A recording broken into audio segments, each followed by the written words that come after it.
Bigi ir Prana, esat protingi, šaunūs šunys. Sakykit man, prašau, ir patikslinkit man, paaiškinkit man, kodėl mes žmonės su jumis keturkojais gyvūnais ne visada randame bendrą kalbą. Nes ką girdžiu iš savo klientų, kad mano šuo tempia pavadį, jisai pamatęs kitą šunį prasprogsta, negaliu jo suvaldyti. Tik išeinam į lauką, į laiptinę, pro namų duris, viskas, šuo nebegirdi, nevaldomas, nebeišeina su juo susikalbėti. O namuose sako kaip šilkinis, klauso, girdi, ramus, pasakiškas šuo. O kiti ne, sako, namuose irgi toksai prielipas, stumdosi, į durų skambutį reaguoja, atėję svečiai, tai iš vis gali net nesvajot, kad tas šuo gražiausiai elgsis, nebesukalbamas tampa. Ir aš galvoju, kame yra problema.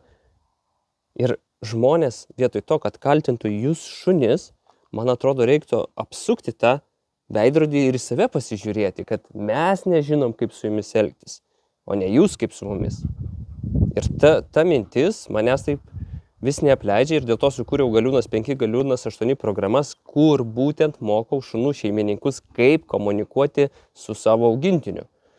Kaip išmokyti jį netempt pavadį, kaip su pavadžiu komunikuoti. Pavadys nėra virvė, kuri mes pririšam, jūs tada būtų nesąmonė visiškai, ne? Laiko jūs ir nepaleidžia. Pavadys kaip mano prailginta ranka, kad su jumis komunikuoti.